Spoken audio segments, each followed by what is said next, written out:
வணக்கம். இன்னைக்கு நமக்கு நல்ல தேனு, கலப்படம் இல்லாத தேனு கிடைக்குதா மார்க்கெட்ல அப்படின்னு பார்த்தோம்னாக்க, அதுக்கான சாத்தியம் ரொம்ப குறைவா இருக்குது. அதனால தான் நம்ம அகவெளியில தூய்மையான தேனை சந்தைப்படுத்திட்டு இருக்கோம். நம்ம 4 வகையான தேனை சந்தைப்படுத்துறோம். இது மலைத்தேன். இதுல மூலிகைத்தன்மை கூடுதலா இருக்கும்.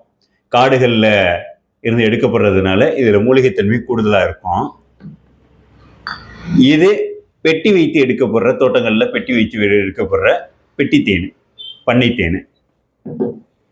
இதுலேயே நாவல் தோட்டத்திலேருந்து எடுக்கப்படுற தேனு. இது நாவல் தேனி. இதில் கொஞ்சம் துவர்ப்பு தன்மை இருக்கும்.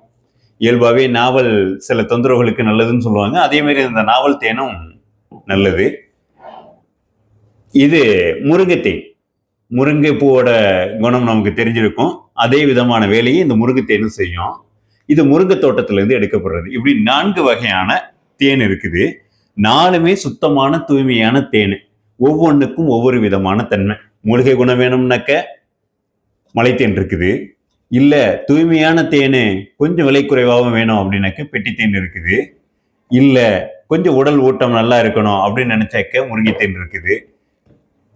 இன்னும் உடல்ல ரொம்ப செரிமானம் சம்பந்தப்பட்ட தொந்தரவுகள்னால பாதிக்கப்பட்டு சில வளர்ச்சிதை தொந்தரவுகள் இருக்குது அப்படின்னாக்க அதுக்கு இந்த நாவல் தேன் நல்லா இருக்கும். நல்லது. நமக்கு எந்த தேன் செட் ஆகும்னு பாருங்க. நன்றி.